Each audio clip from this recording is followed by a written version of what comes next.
want to tell you about my first guest. My first guest is a drummer and an all-around fun guy. And though I've only met him a few times, the 2 or 3 times that we did hang were hilarious. And he's going to talk about a recent trip he just went on, which I find to be very interesting. So let's have a big hand, please, for Danny Edell. Come on now. That's right. Hey, kid, look at that. Now, Danny, move it. Oh, hold on a second. You're live on SevensNuts. Woo!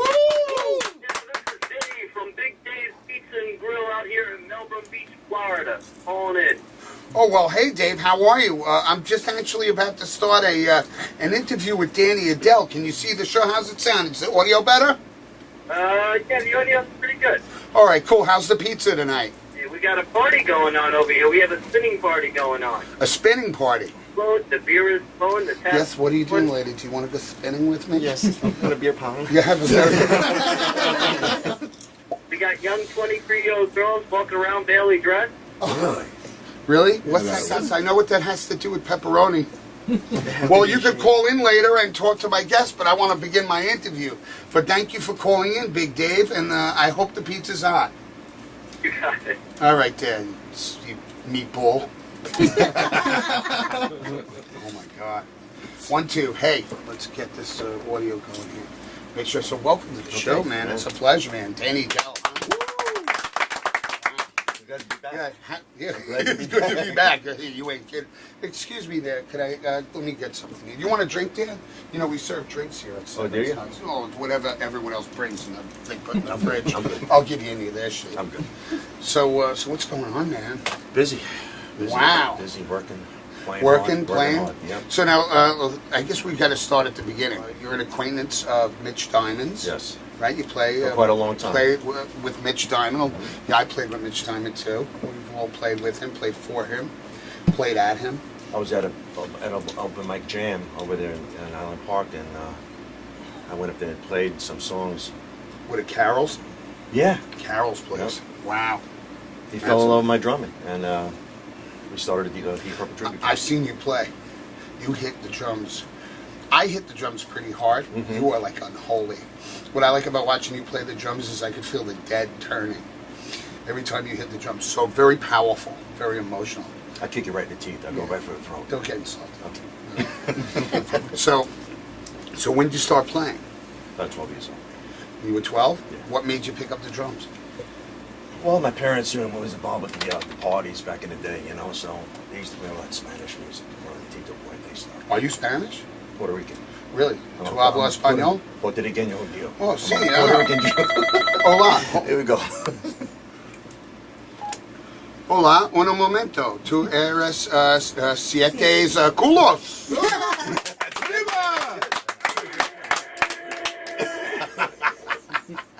Nice. Oh. That works. What chord was that? Did you catch it? Yeah. We're going to listen to the playback. That was some dark shit. That was the chord of D for dick. Yeah. Would drop D for death. Oh, really? Cow. That was terrible. So, all right, so you're going to these parties. So basically what I'm trying to tell you is that my inheritance back in the day with my parents, you know, having all these parties, and what happened was I became interested in drums because the beat captivated me. Rhythm. Not just the rhythm, the Yeah. feel. You know? Rhythm is something, man. It's just, you know. And if it's in your blood, it's gonna happen. I've been playing since I was 12 years old, Right. and I never turned back since. Who are your favorite drummers? Like, if you had to pick 3 of your favorite drummers. I got 3 or 4. I got the late John Bonham from Led Zeppelin, always. If you need help. Right. I need help right now because I'm with this nut. That's what it is. I'm with this nut. I need help. All right. Give me that phone. Phone ghoul. John Bonham. You got Tommy Old. You remember the first time you heard Led Zeppelin? The first album. first Dazed and Zeppelin one. Confused, like I feel right now. Really? Dazed and Confused. You like that? Yeah, like I do. that slow. I like that blues. Like that. Bonham. Bonham is like a The man was a machine. Yeah, but He the played with feel. such feel one and force. One bass drum. And why not? One bass Why drum. I know. I'm such a sissy. I have to split that stuff up into 2. Do you really? Cheater! Cheater? Yeah, you know, I am a big time That's cheater. okay. When it comes to drums, I'm cheating all the way. You hear Zeppelin and you hear that power. And I get inspired by John Bonham, and then I heard other drummers started coming up like Tommy Aldridge. Now this man, What album? Black Oak Arkansas, Pat Travis. Yeah, sure. Okay. Now this man was the king of the 4/4 drumming. Yeah. I mean, his feet was just as fast as his hands were. Yeah. And he played with his hands. Like Simple, solid stuff like that. And you got some technical drummers, right? You got like Simon Phillips, which Simon technically- Phillips, who we could say has played with so many different people. Yes. Like, for example, a guy from the Who, Pete Townsend, played with Townsend. Played with a lot of Pete well, Townsend. besides and- Pete and Townsend. Toto. He Played with Judas Priest. I played with Toto for a while. He's all around session drummer. Right. Okay. He played with Toto after, what's his name died? After, Jeff Beccaro. After Jeff Beccaro. I love Jeff. I love that guy. He yeah, has what a such great feel, huh? Jeff It's Beccaro's like that right hand. You You know, Bonham's kind of, had that thing going on too, that right hand. Hills and Far Away. Fool in the Rain, Fool in man. the Rain, That's like, he's talking, it's a real conversation with that right hand. So you got these influences, you're moving on, you're playing in bands, playing in original bands. Right now, I'm doing a few things for a few artists. John Amata is a good friend of mine. I'm doing some stuff with John Amata's Mission. Okay, And, what kind of stuff is that? It's a contemporary adult. It's got a rock feel to it. A lot of Contemporary keyboard adult. A lot of When keyboard. people say adult contemporary, I think Josh Groban. Hold Yeah. on a second. I've got mace. I'll mace every one of you. Studio one is back. Let's put it this way: John Amata has his own style. Oh, so it's like this own thing. So, and can the people find this stuff online? On MySpace, sure. And you're playing drums on that stuff? Some of it, one. Good, one excellent. Okay, cool. Do you smile? Don't be afraid to smile. You seem. Are you a little nervous? No. Okay, good. Never. He goes like this. He looks at me. He goes, never. Yeah. I've got cake. I just want to tell you everything. Yo, so okay, so let's talk about everything now. You recently took a vacation. Well, Yeah, we can talk about that. Well, let's talk. Well, because I think, listen, let me tell you something. As people read in my book, I have lived no angel's life. But what I think life is growth. Life is getting through things. It's having experiences. It's learning. It's growing. Right. Right. And you've done some learning and some growing in recent times. Want to talk about it? Sure. Okay. It's like breathe. Yeah, right. Yeah, Living in the that lifestyle. anxiety hits it, right? I Yeah. go wham. look at me, Thursday Grips. So talk to me. So I mean, getting caught up in the lifestyle, being around that situation. what's Well, sex, drugs, and rock and roll. Yeah, I've I've got a little experience as Dirty Christina. And push come to shove, I got caught up in the lifestyle, and I had a little problem with drugs and drinking, and we all do. Not say we all do, but it does. Judgment, perception out the door. It does happen. Yeah. Okay. Oh yeah. Been there, done it. Yeah, and I got caught up in the selling industry of it. And Sure, you have to support I the had habit. thought- You have to Well, support the that. thing is, I was It's- making money, and I took care of everybody around me by myself. So That's usually what you're doing. Besides the fact that you're staying, you're keeping yourself high on your supply, but you're also keeping a lot of those special friends.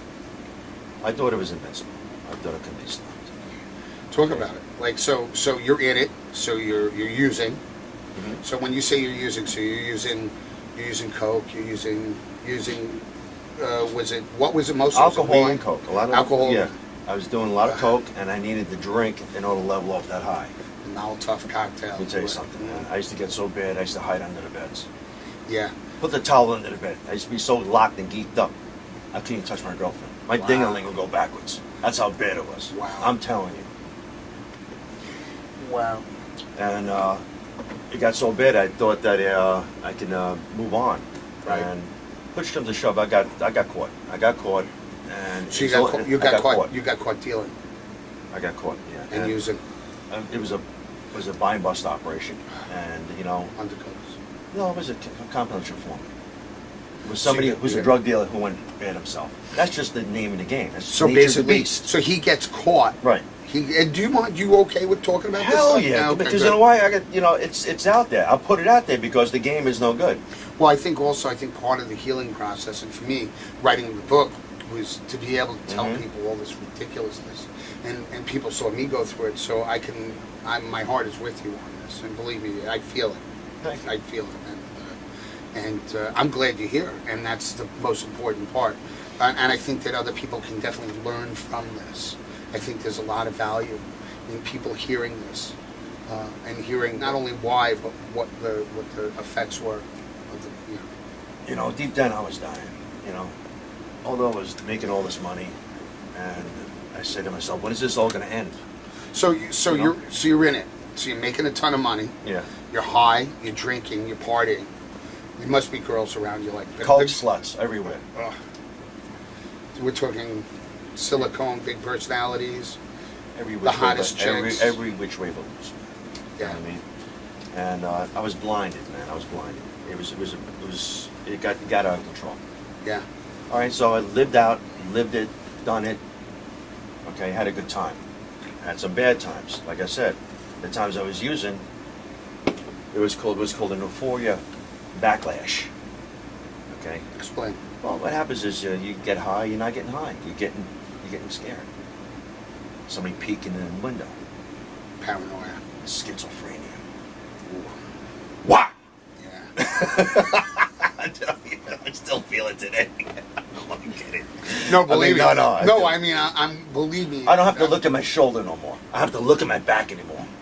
It's I'm incredible. telling you, it's nice. All right, so So- you get pinched in a buy and bust operation. Right. So now, did you have the money to afford a good lawyer? Did you have Absolutely a real lawyer? not. Absolutely not. So because once you get caught, you lose everything that you They had caught me with a lot of money on me. on you. Yeah. A Thousands and thousands of dollars. lot. Thousands of Yeah. them. So like under Article 13A, it's called a forfeiture, cease and desist. Sure. You get caught with drugs or the money, you have to. they get it, They get it. You have to sign it over to the district attorney. Or let them have it. and you can't use that for your defense or anything. No, you can maybe use it as part of your plea agreement, but it'll never happen because they're just they're scam artists in their own right. Going through the system now, you're in court. Mm-hmm. Now, at the time you're in court, do you get released on bail? Now when it's $1 million. They set your bail at $1 million. Oh, by the way, we're going to take your money, and we're going to set your bail so high that I got it in my drawer. 13 relatives No. can't even mortgage their I'm telling houses you. to get the 10% from each house, and so you're going to sit in. Now you have to sit in jail through the whole process, the whole trial For process. 9 months, yeah. So your trial process from getting pinched to the final, Deposition. deposition, 9 months. I had nothing better to do but to try and pray to the man upstairs to get some less time than I get already. It was about 15, you know what I mean? So, And what was the original sentence? if I had gone to trial and blown it, 25 years. So you cut a deal, Yeah, it's called plea agreement. the plea agreement. Not cut a deal to snitch. No, of course not. Okay, I would, that's out. That's completely. They out the tried question. to. How hard? course. Right? Thank Big you. hand, right? Well, Those dirty rats. while there's something to be said for not ratting out, we get ourselves into these situations. So we're gonna. I think everybody's kind of got to sort themselves out Right. in their own way, and so now. Are the police putting a lot of pressure on you at that time to rat out your people, to get your informants and stuff like that? Only in the beginning. Only in the beginning, and I shut it down fast. How did you do that? I just said, I'm not going to do it. There's no way. No way. You let I fear them for know. my family. I fear for me. There's other reasons why I wouldn't do something. I went through nothing what you went through. I never went to jail or anything. I never got arrested. I came close a couple of times back in the day, many years ago, 20 years ago, but real close. I mean, I'm talking close with the Coast Guard. Yeah. Oh yeah, we wouldn't be having this TV show right now. I'd be watching like some old TV show, like, Oh, yeah. you know what I mean, next to like the guy with the mockingbird or something on the an outfit. Lie you away with